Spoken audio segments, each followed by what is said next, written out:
Empezamos.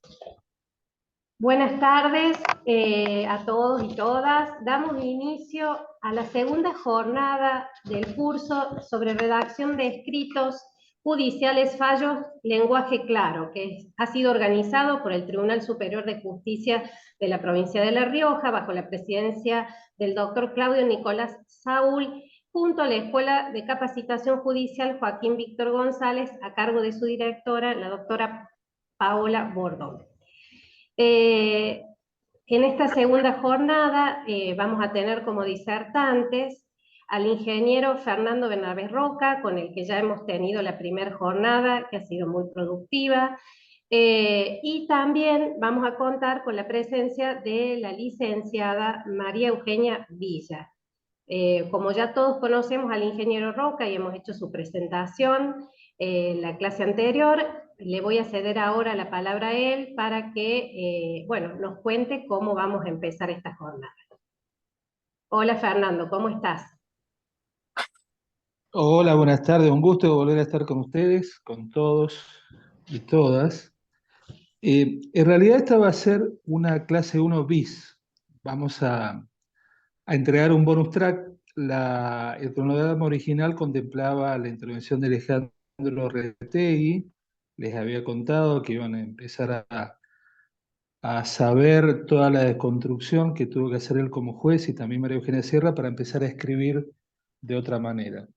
Como Alejandro tuvo un inconveniente y como gracias a Dios tenemos muchos amigos y una muy querida amiga que es María Eugenia, nos va a auxiliar hoy para hacer esta clase introductoria bis.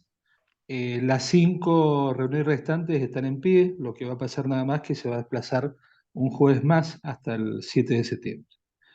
Es muy importante de la necesidad, vamos a hacer una virtud, y le agradezco mucho a Paola Bordón la comprensión. Si hay un tema que soslayé y que no soslayé, pero que lo comenté muy superficialmente, es la perspectiva de género, en la introducción que hicimos. Ya nos queda claro, entiendo y asumo y confío en que ya quedó claro que es una política pública, que tiene unas características especiales porque hay que empujarla todo el tiempo, que tiene grandes virtudes, pero hay que convencer. Volvemos a decir que nadie está obligado a escribir en lenguaje claro, la maquinaria de la burocracia no se va a detener si un documento no está escrito en lenguaje claro, entonces tenemos que lograr convencernos cada día más y convencer más a muchos más para que el lenguaje claro sea una realidad. En este discurrir, desde que empezamos con este trabajo, hemos formado una comunidad de aprendizaje muy proactiva y eso nos ha llevado a conocernos entre todos, a conocer muchos esfuerzos que ya se venían realizando y que empezaron a tomar valor. Ha sido siempre un trabajo en red muy horizontal. Y en este sentido, con María Eugenia ahora va a hablar de su currículum y yo después voy a empezar un diálogo con ella para sacarle el jugo a todo el trabajo que viene haciendo María Eugenia y que nos va a ayudar muchísimo para seguir aprendiendo de lenguaje claro. Adelante, María Cecilia, por favor. Bien, yo voy a presentar a la licenciada Villa, pero antes, Fernando, te voy a transmitir los saludos que envían los doctores Diego Tula y Rodrigo Bionda, que han sido convocados por vos para la redacción de artículos para un libro que estás coordinando sobre este tema, ¿cierto? Así que bueno, te mandan afectuosos saludos.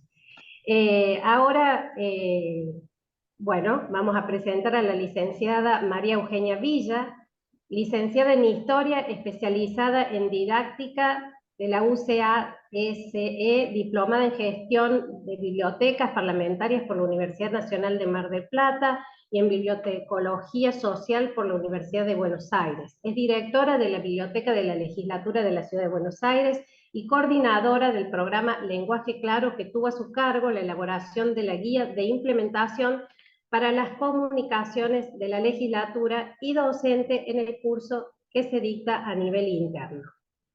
Licenciada, un gusto que esté hoy con nosotros. Hola, buenas tardes. Muchas gracias por la invitación y bueno, acá dispuesta a contar un poco la experiencia y a responder las preguntas que obviamente realicen, así que cuenten conmigo para esta cruzada que sé que es importante darla a María nivel. Eugenia, quiero hacer una introducción para que aprovechemos mucho tu compromiso y tu experiencia con el lenguaje claro. Sí.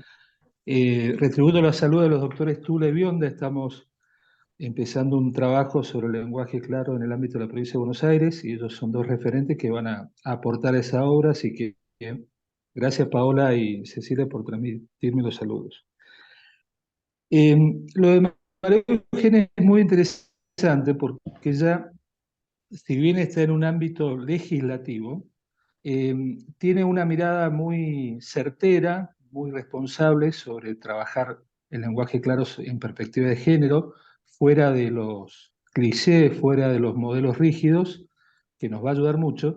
Pero además también es muy importante rescatar la experiencia de María Eugenia, empujando un tema nuevo en su momento en un ámbito de la burocracia. Ya o judicial, entiendo que la experiencia de ella es válida, eh, porque es importante además cómo la ha caracterizado, la ha volcado en un artículo al cual ya tuve acceso de pronta publicación, y es importante conceptualmente que nos cuente la experiencia para poder ayudarnos, para que cada uno de ustedes tenga alguna referencia de cómo trabajar dentro de su propia organización. Así que, María Eugenia, además les paso el dato que es mi correctora ad honorem, voy a usar el término ad honorem, es mi correctora en perspectiva de género cuando hago alguna generacional, bueno, justamente, por eso recurro a ella. Eugen, contanos lo que vos quieras contarnos en lenguaje claro. Me interesan dos temas: todo el trabajo que tuviste que hacer y todas las conclusiones que sacaste de introducir un tema como este en tu ámbito, y perspectiva de género en particular.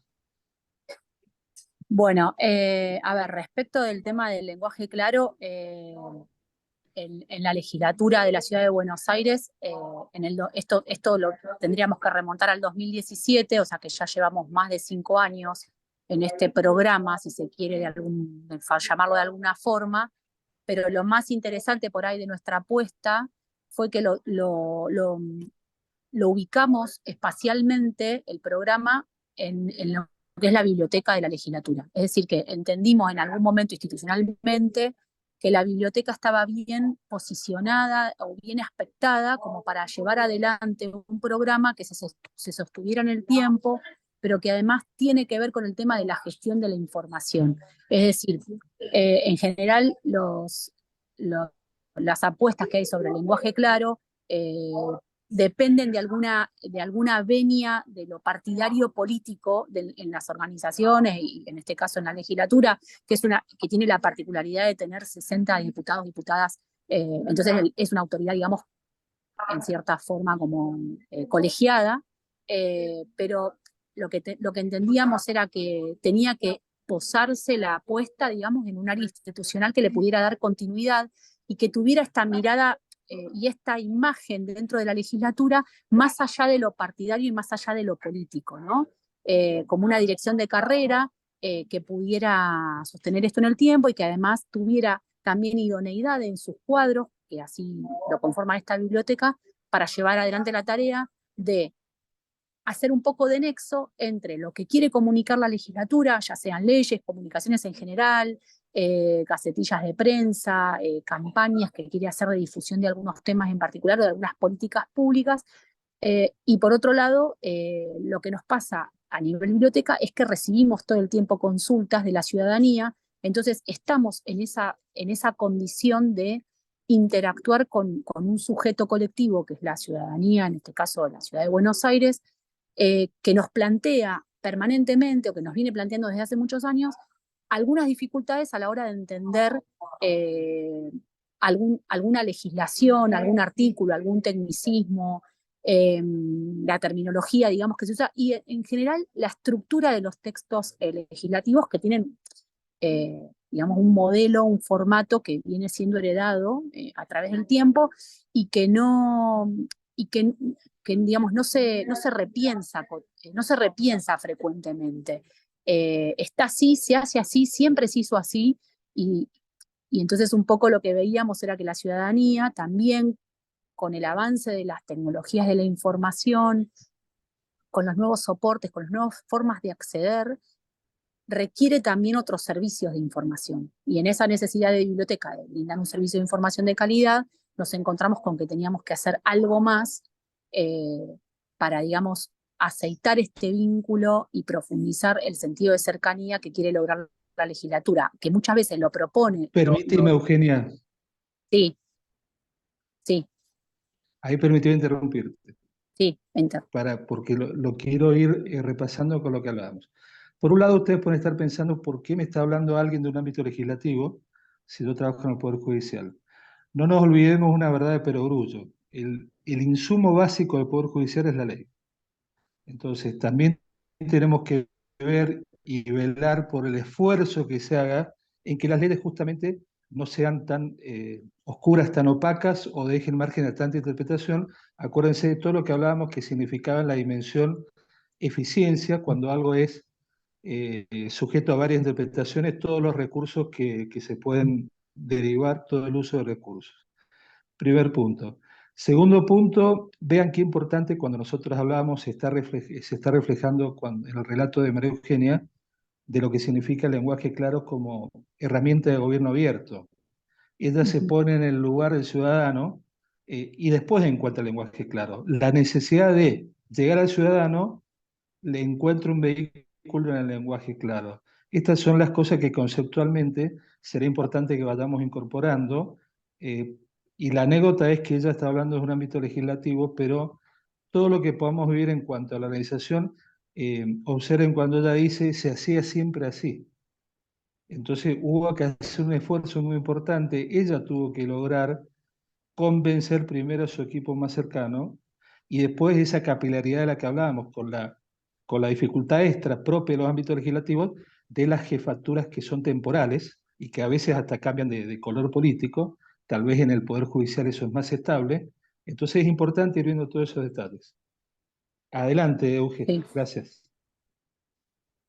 No, está buenísima la intervención y digo, esto podría desarrollar un poco, muchísimo de esta secuencia, de esta línea de tiempo que fuimos recorriendo para llegar a esto de tener una guía para el uso del lenguaje claro, y voy a marcar algunos hitos que me parecen importantes. Uno es esta iniciativa, digamos, nosotros y nosotras decimos que el lenguaje claro en la legislatura es desde las bases, y lo sostenemos porque justamente nace en un área que es institucional y que se debió este origen a la voluntad de un grupo de compañeros, de compañeras de trabajo que dijimos, queremos proponer esta herramienta para justamente democratizar en lo que podamos la información que le brindamos a la ciudadanía, ¿no? O sea, fue primero como una idea de un grupo de trabajo, de un equipo, que, como decíamos recién, se sostiene en el tiempo porque es de un área institucional que tiene alguna estabilidad. Por otro lado, también tiene que ver con esto de habernos puesto en contacto de manera muy, o sea, al principio de todo el proceso, con algunas experiencias que se venían dando en la región, en este caso Chile, en la Biblioteca del Congreso Nacional de Chile, ellos ven, o sea, digamos, un organismo, una instancia análoga a esta biblioteca por su carácter legislativo y por ser una biblioteca, venían desarrollando el programa Ley Fácil, y en ese mismo momento que nosotros nos ponemos en contacto con Chile, sale también la propuesta del gobierno nacional en el 2017 que plantea la ley fácil también acá a nivel nacional, ¿no? Como una especie de recorrido por la legislación que tiene más que ver con los derechos que se le reconocen a la ciudadanía, ver de qué manera se podían hacer textos accesibles.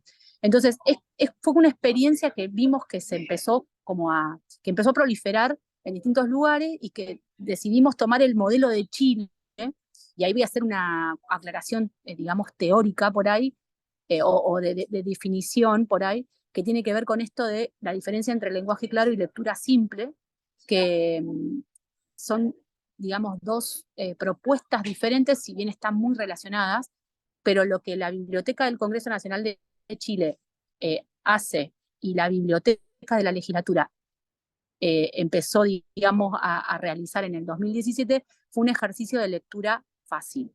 Y esto tiene que ver con pensar en públicos específicos, en estamentos, digamos, de nuestra ciudadanía que requieren algún tipo de adaptación en estas redacciones de las comunicaciones en general, por alguna particularidad, ya sea por la edad, por ejemplo, las personas que son adultas mayores, o las personas que tienen algún tipo de discapacidad, o niños, niñas y adolescentes. Entonces, estos grupos, estos segmentos de la población necesitan algún tipo de adaptación de esta información desde lo discursivo, o sea, o pertenecen a ámbitos discursivos distintos quizás.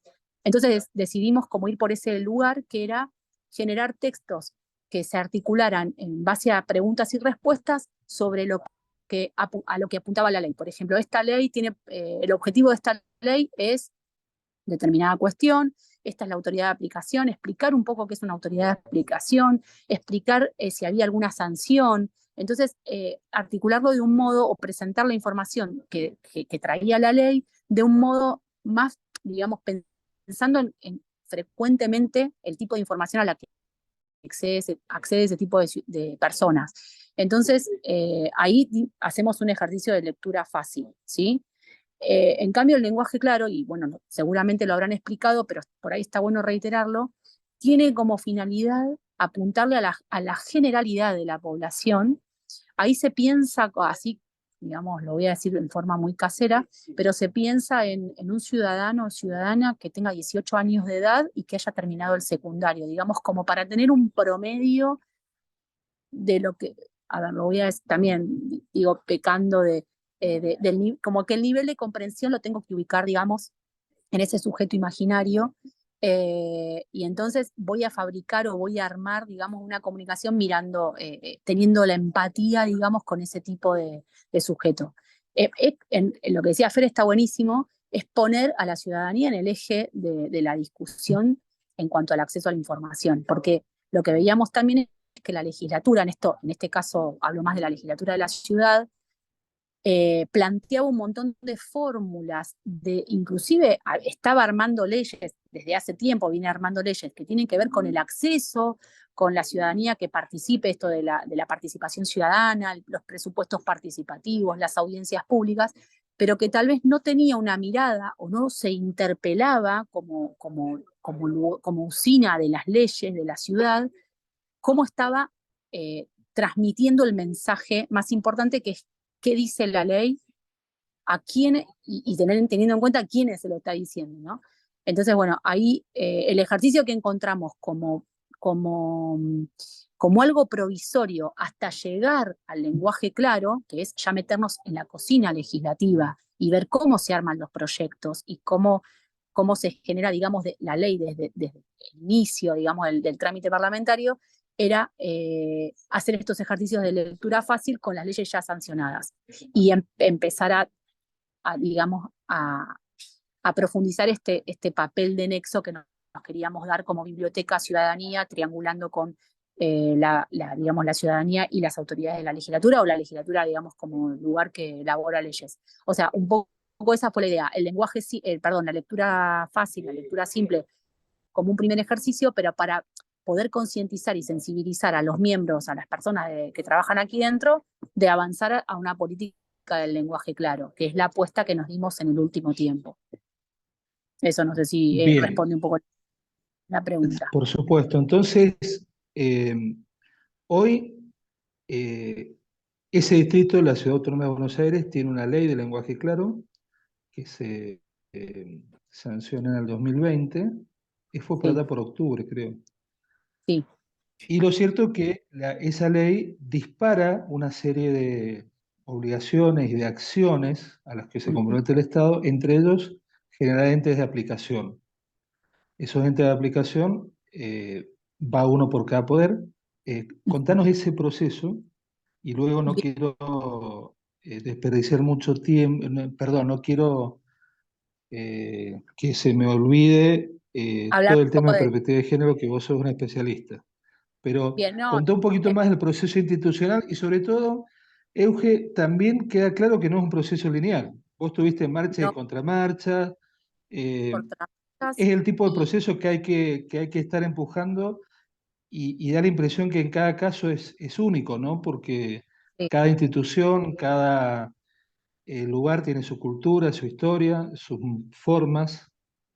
exacto, hay algo del movimiento y de lo performativo también en todo este proceso que es interesante decirlo. Y Requiere miradas interdisciplinarias, ¿no? ¿Cuál es tu exactamente, experiencia? requiere eso, requiere miradas interdisciplinarias, requiere de personas que trabajen en distintos ámbitos, en este caso del Poder Legislativo, eh, porque tienen eso, miradas diferentes. Y por otro lado, esto que vos planteabas de la cuestión de la ley, antes de que exista una ley en la ciudad, que es la 6367, esa ley que establece la obligatoriedad del lenguaje claro en todas las comunicaciones que emita el sector público de la ciudad de Buenos Aires, todos los poderes, todos los organismos descentralizados, eh, las empresas en las que el Estado forma parte, digamos, en todas tiene que haber la aplicación del lenguaje claro. Antes de eso, es muy importante lo que logramos como biblioteca de la legislatura, incorporándonos a la red argentina, a la red del lenguaje claro argentina, que ahí tuve el gusto de conocerlo a Fernando, pero eso sirvió como un respaldo informativo y un sustento teórico para llevar adelante la tarea. Y por otro lado, fomentar desde la biblioteca estos ejercicios que hacíamos de lectura simple y poder como lanzarlos. En algún momento hicimos un evento, lo lanzamos, o sea, lo promovimos como equipo de trabajo y comprometimos también un poco a las autoridades que decían, bueno, pero ¿qué es esto del lenguaje claro? Bueno, eh, respáldennos con esto que nosotros estamos trabajando en este sentido, ¿no? Después vino la ley, fue a fines del 2020, contó con una base de validación muy importante, porque ahí hace un año hicimos un conversatorio en el que participó Fernando y dijimos que 55 votos sobre 60 le dieron el aval a esta ley, y entendíamos que si la legislatura se sentaba a legislar sobre esta materia, bueno, la primera asignatura que teníamos era internamente en la legislatura avanzar con esta política, y entonces las autoridades que asumieron a fines del 2021 plantearon avanzar con la elaboración de una guía para la implementación y con un curso para la aplicación, digamos, a nivel interno. Y esto es lo que sucedió durante el 2022.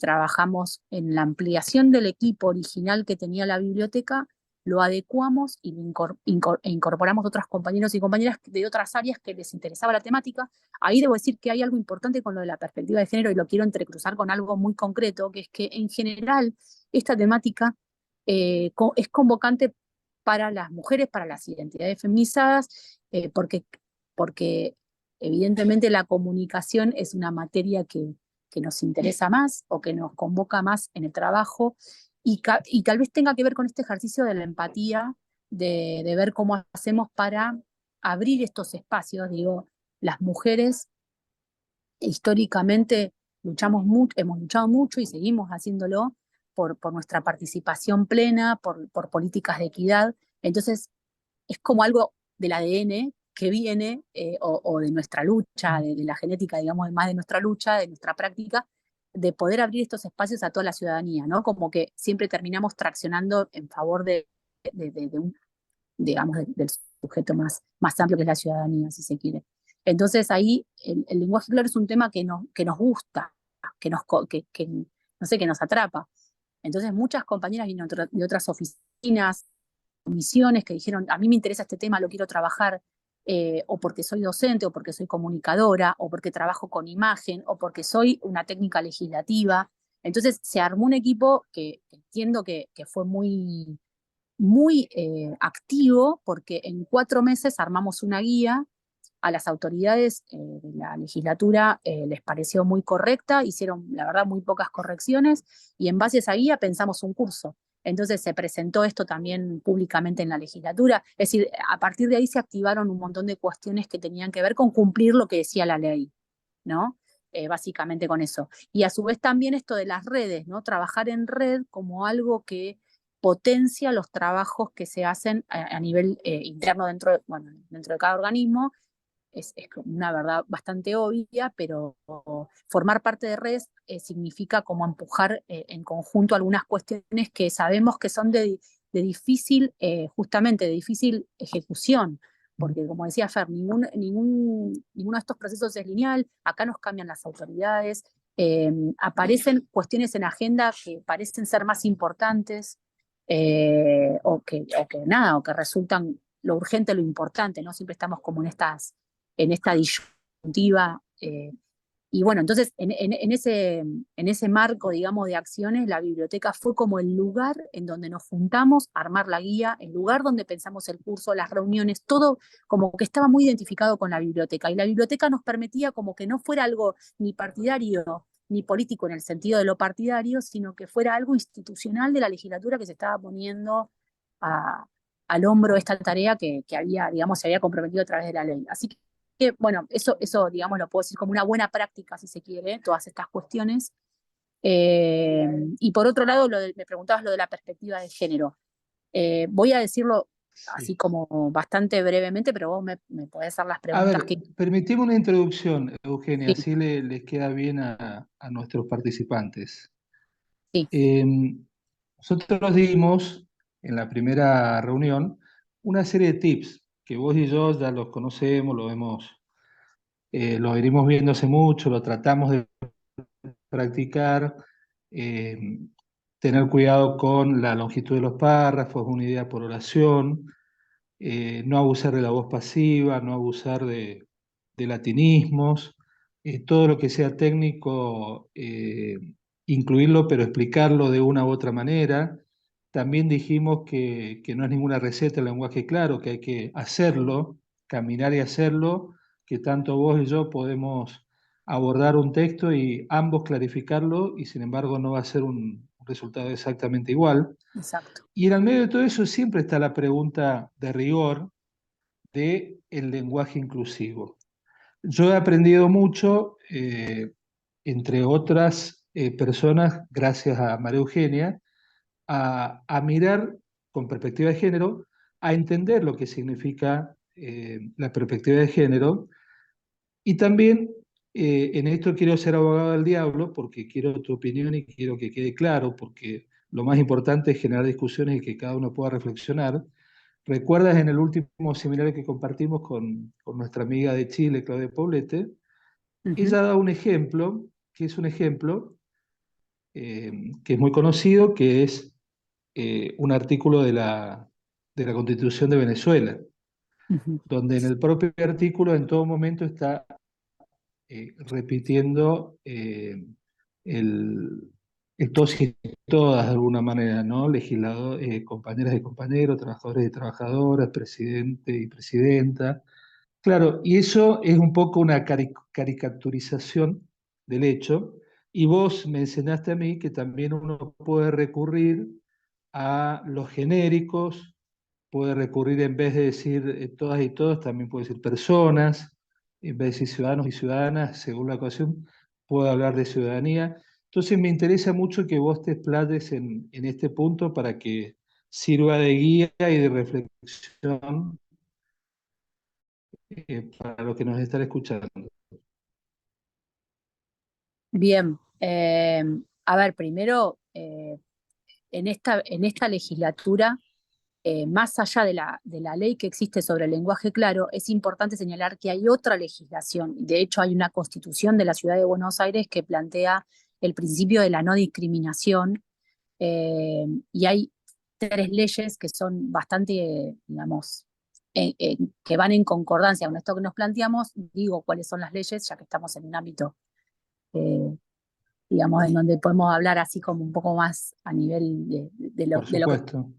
la 3062, que reconoce en la ciudad el derecho a ser diferente, que se vincula con el artículo 11 de la Constitución de la Ciudad, que también lo plantea en un artículo. La ley 4376, que determina políticas para el reconocimiento de toda la comunidad LGBTIQ+, y la ley 6027, que reconoce que todos los espacios públicos tienen que ser espacios libres de discriminación y que, digamos, se deben activar políticas en ese sentido. Entonces, digamos, esto como un marco de referencia más allá de la ley del lenguaje claro. Después, los objetivos de desarrollo también a los que la legislatura de la Ciudad de Buenos Aires suscribe, que lo que plantean es no dejar a nadie afuera y que esto también se tiene que dar en el plano de las comunicaciones, ¿no? Ahí específicamente los objetivos 5, 10 y 16 también nos daban como un marco normativo que nos permitía desarrollar esta cuestión de la perspectiva de género. Y por otro lado, algunos artículos o algunos trabajos teóricos que nos parecían importantes, pero que van sobre la idea de que todo aquello que no se nombra, digamos, se invisibiliza de algún modo. Entonces, esto que decía Fer del desdoblamiento, que es el todos y todas, o legisladores, legisladoras, este es uno de los recursos que existen para poder incluir, que de todos modos siguen planteando el binario entre mujeres y varones. Y ahí tenemos una discusión también gigante para abrir, pero las formas claro, más no deja de ser binario, no deja de ser binario. Exactamente, no deja Claro. de ser binario. Es una lucha que ha dado el colectivo de mujeres durante mucho tiempo. De hecho, por ejemplo, en el 2015 se publicó una guía del lenguaje no sexista en la Cámara de Diputados de la Nación, que fue muy importante para, digamos, en el sector público y que todos acá y todas también tomamos de referencia, porque marcaba esto de la invisibilidad, que el lenguaje es una herramienta que habla de la distribución del poder en una sociedad, que da cuenta de eso también. Entonces, desde este lugar decidimos, en esta guía que planteamos en la legislatura, y muy humildemente lo voy a decir, algunas estrategias que pueden servir, pero para tratar de generar un lenguaje no sexista. Digamos, acá hay muchas cuestiones. Está el lenguaje inclusivo, que tiene que ver con un morfema, que es el uso de la E, que es una alteración en la gramática, que responde a una intencionalidad política. Esa intencionalidad tiene que ver con la inclusión, obviamente por eso se llama inclusivo, pero ahí hay algo que se altera en la lengua y que entonces saltan las personas que, digamos, que se posicionan desde el lugar de la Real Academia digo, en los ámbitos también tenemos que tener un código de escritura.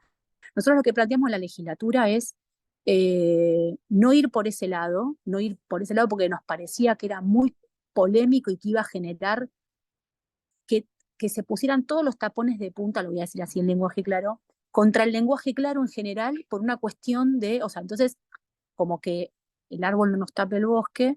Entonces planteamos algunas estrategias que tuvieran que ver con formas más neutras, pensando en un lenguaje no discriminatorio en sus términos, digamos, en su aspecto más amplio. Con esto quiero decir que lo que planteamos es algunas formas que hablen, como lo hace el Código Civil, Reforma 2015, que habla de personas, esto que decía Fernando de los genéricos, por ejemplo, sacar el artículo determinante, poner por ahí, no sé, digo, los estudiantes que nos visitan y por ahí poner un grupo de estudiantes nos visitan y ahí te evitas el problema del femenino, del masculino. Es decir, hay algunas estrategias que planteamos en nuestra guía que tienen que ver con esto, con por ahí ir hacia las formas más neutras.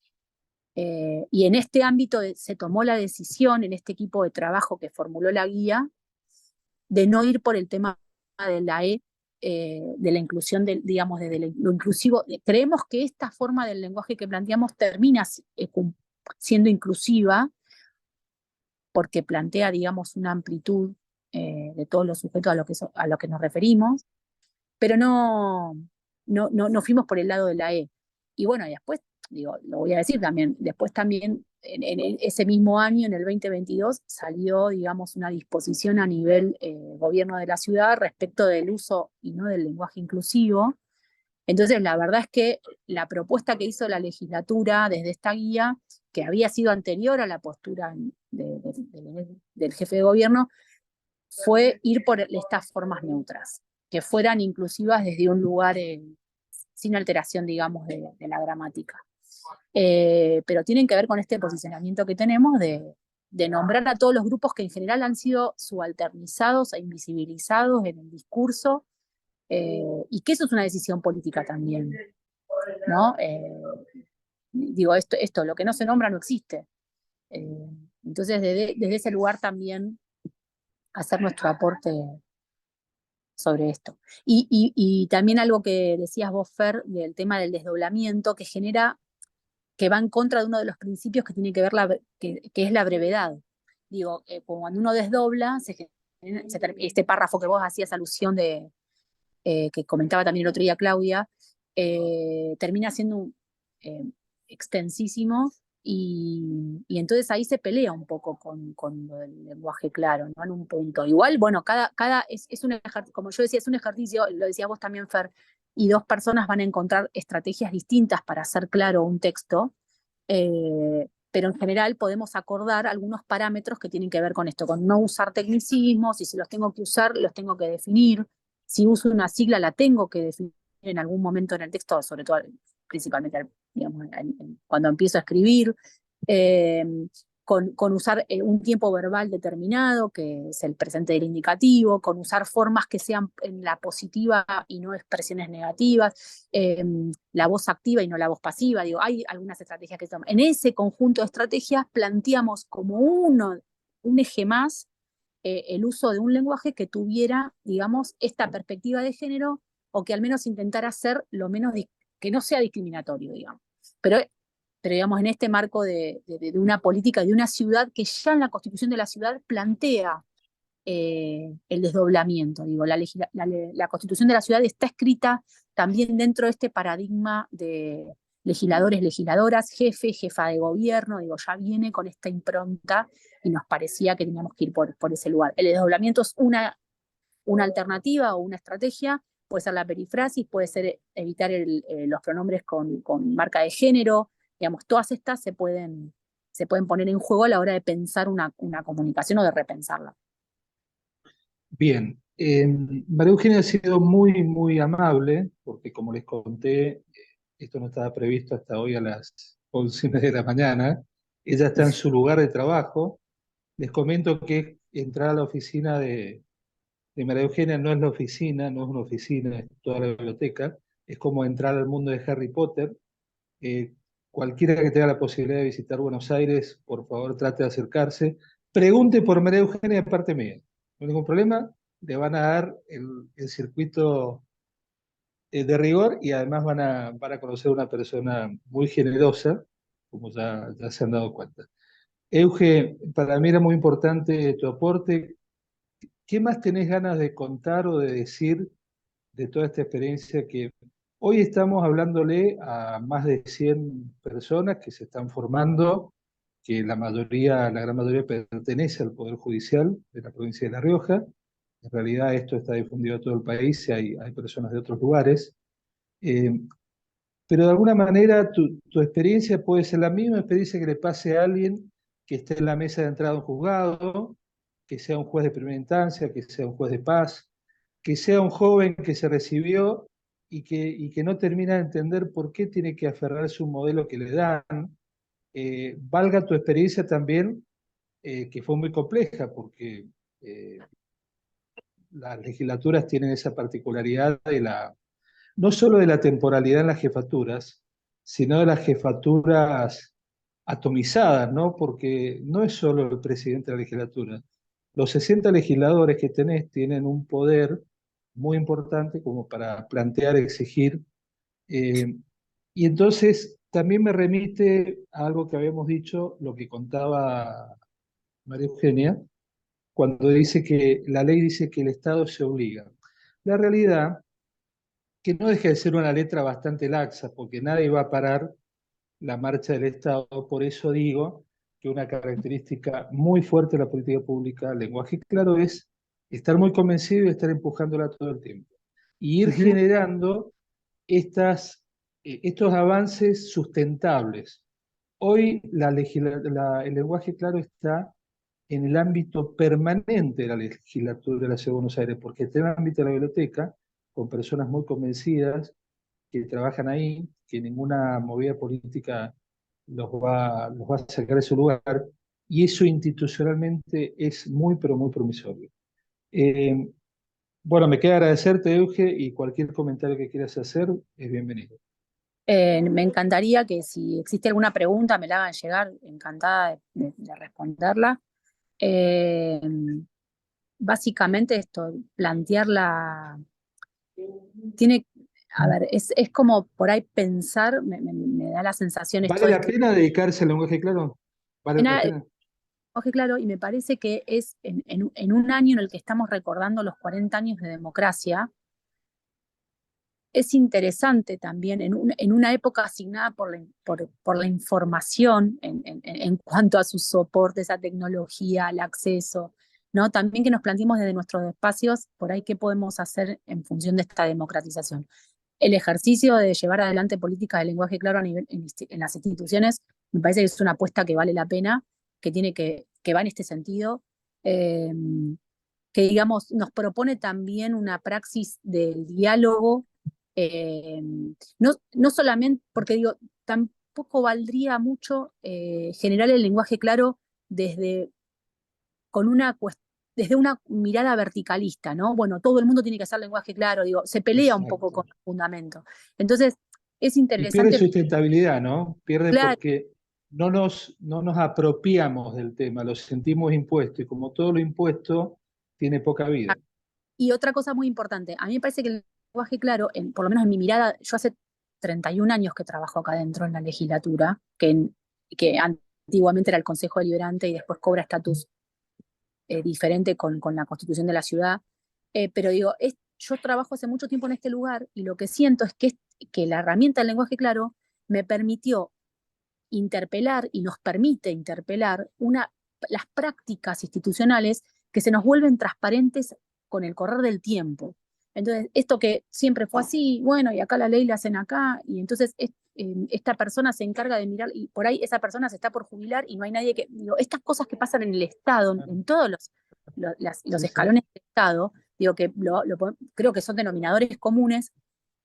esta, este ejercicio, me gusta mucho la palabra el ejercicio del lenguaje claro, como algo que no es un fin que lo alcanzo y ya está, y ya tengo una política de lenguaje claro, sino que es un ejercicio que me tengo que dar continuamente, que tiene que permear a toda la institución. Por ejemplo, algo que hicimos desde la biblioteca fue hablar con la gente que trabaja acá en recursos humanos y decir, che, tendríamos que pensar los formularios eh, de registro del personal, cómo se arma un legajo y todo, también orientando todo esto, digo, se abre esto también, se abre un abanico de acciones importantes y para eso hay que militar el tema, me gusta a mí esa palabra cruzada con esta política, yo considero que soy una militante de esto, lo digo con mucho orgullo porque creo que llevar adelante algo amerita también que tengamos pasión por el tema, que nos guste, que nos movilice, que tenga que ver, en mi caso, con otras militancias que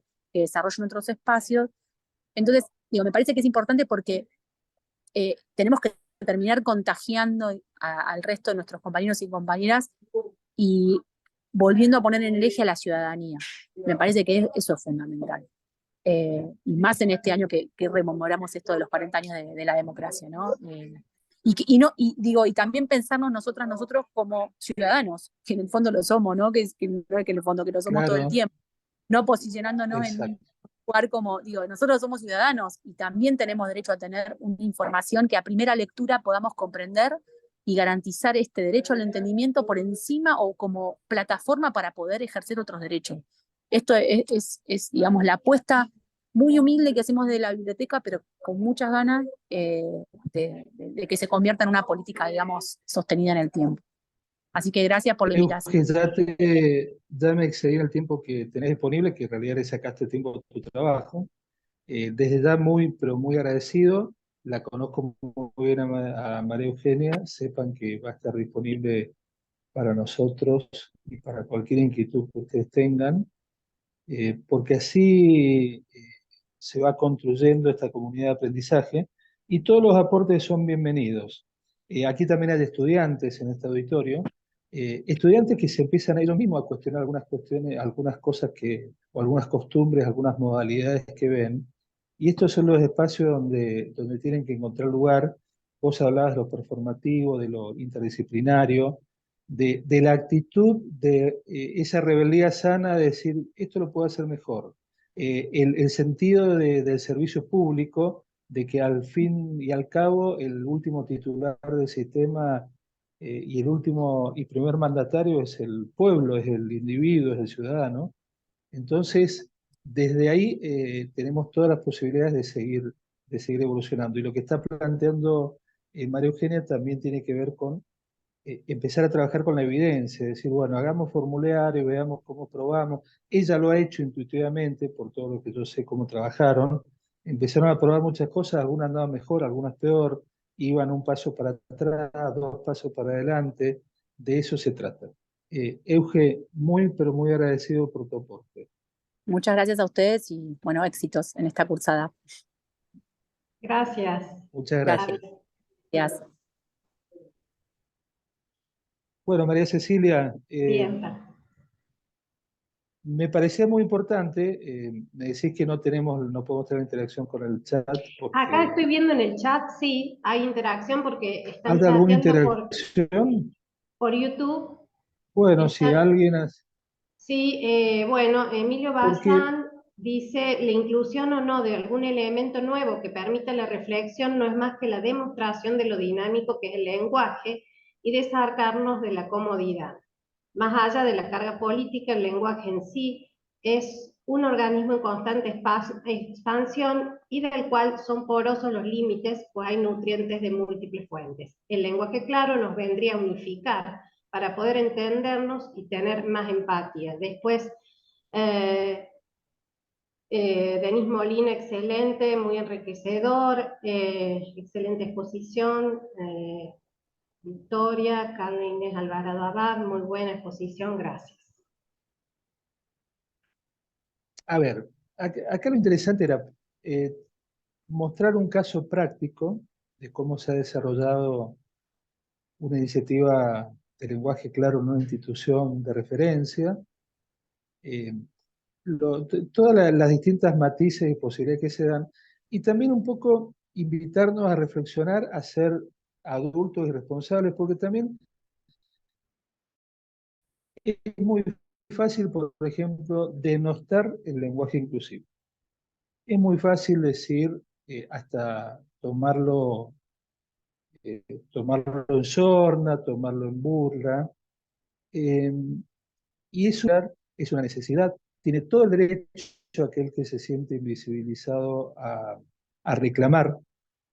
Lo que tenemos que tener es eh, estos ámbitos de reflexión para decir, bueno, ¿dónde podemos encontrar un punto que ayude a cumplir el objetivo? El ejemplo que comentó María Eugenia es muy interesante porque toman el tema, asumen que tal vez toman la decisión y dicen, bueno, vamos a ir por el genérico, eh, no nos conviene políticamente que salgan con los tapones de punta, esto es política real, o sea, esto es implementación real de iniciativa, no nos quedamos solo en la academia.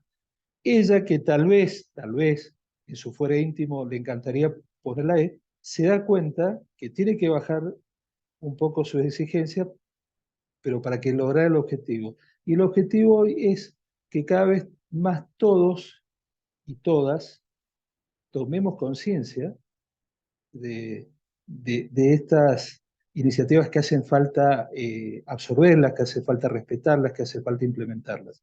Entonces me parecía importante que tuvieran presente estos tips, que en vez de decir los estudiantes, decir un grupo de estudiantes, hablar de personas. Si te resulta incómodo el todos y todas, habla de audiencia. Trata de esforzarte, ya le hablo a cada uno de ustedes, en ver cómo le encontrás la vuelta para respetar esa necesidad que otras personas te están manifestando. Bueno, tal vez también hay cuestiones generacionales. Los que tenemos cierta edad nos cuesta más que a chicos como mis hijos, que entienden todo mucho más naturalmente. Bueno, pero somos justamente una sociedad donde tenemos que estar, somos todos integrantes, y por lo cual tenemos que, a partir de respetarnos, hacer ese esfuerzo de una u otra manera. Entonces, como esta es una clase especial, me voy a permitir hacer un par de resúmenes. Me da la impresión que no hace falta someterlos hasta las 19 horas, pero sí era importante saber que en un caso real, la política pública lenguaje claro tiene...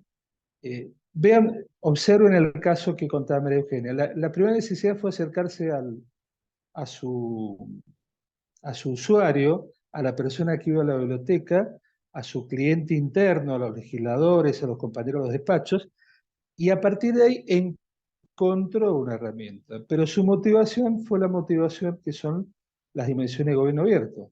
¿Sí? A ver, ¿cómo hago participar más? Y ella cuenta en algún momento las propias incoherencias a las que estamos sometidas todo el tiempo. Ella decía, se están sancionando leyes de participación ciudadana y sin embargo la propia legislatura estaba lejos del ciudadano. Esta ambivalencia, esta ambigüedad la tenemos todo el tiempo en el servicio público. Nos pasa en cualquier ámbito.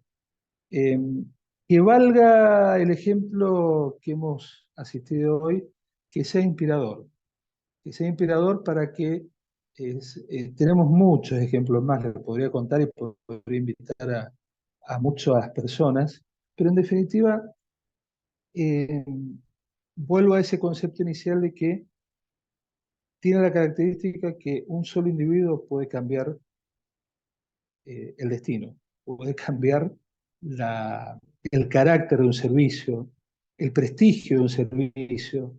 Hoy,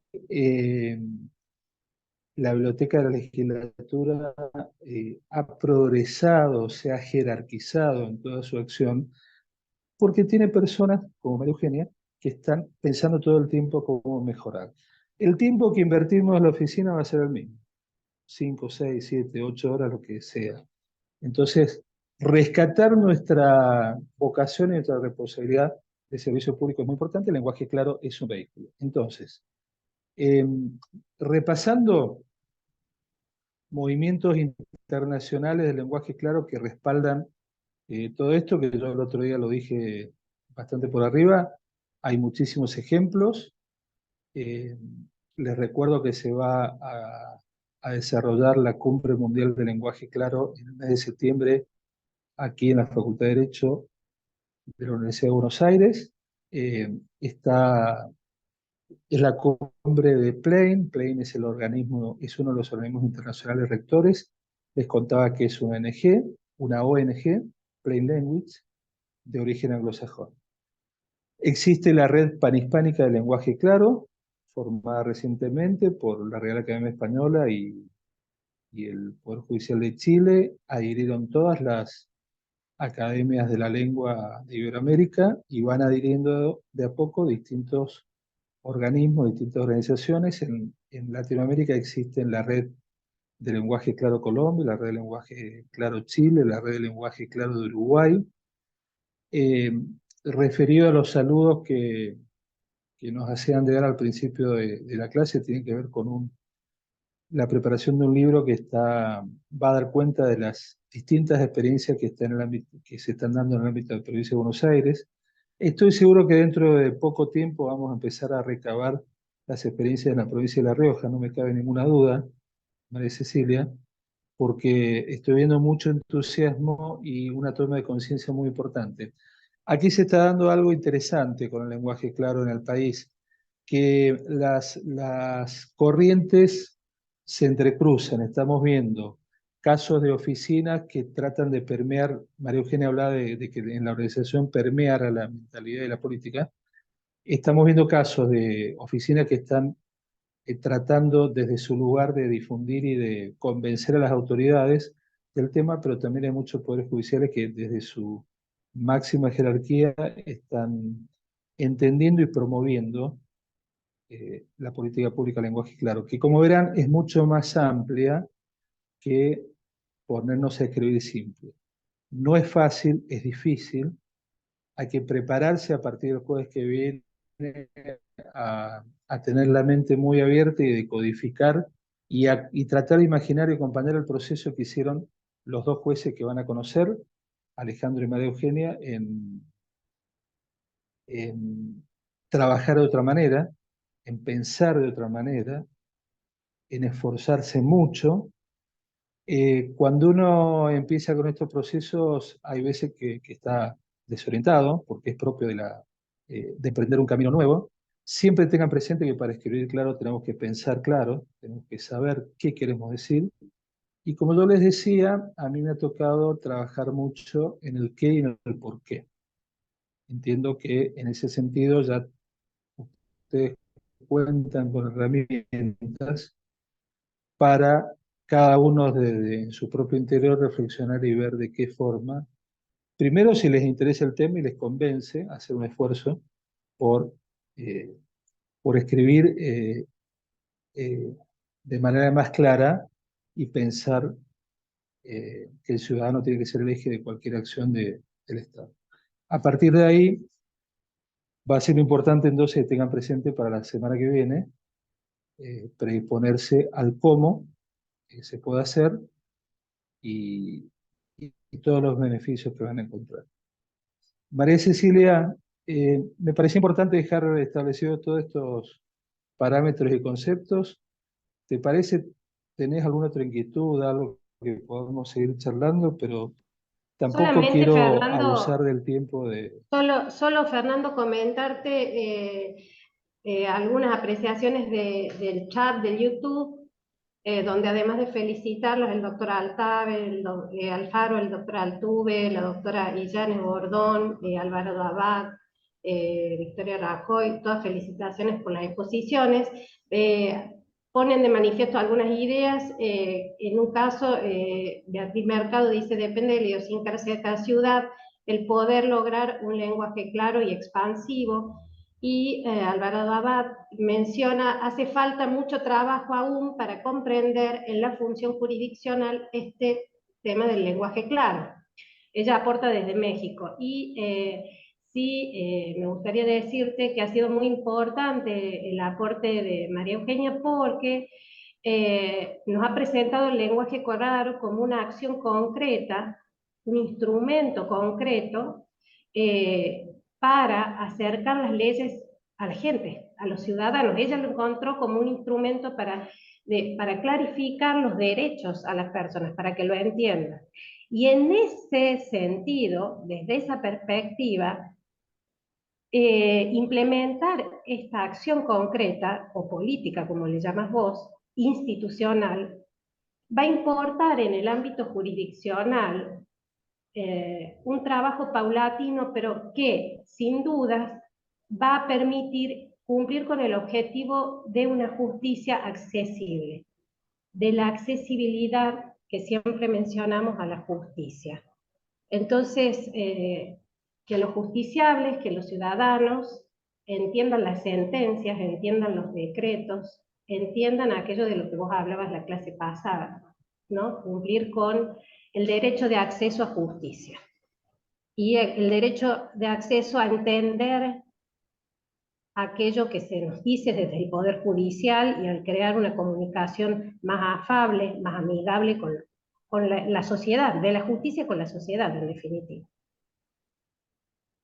Por supuesto, María Cecilia. Mira, a mí me toca, como les comenté en la primera reunión, en mi condición de no abogado, de ciudadano común, me hace llamar la atención algunas situaciones que tal vez ustedes en general las tienen internalizadas o las tienen naturalizadas.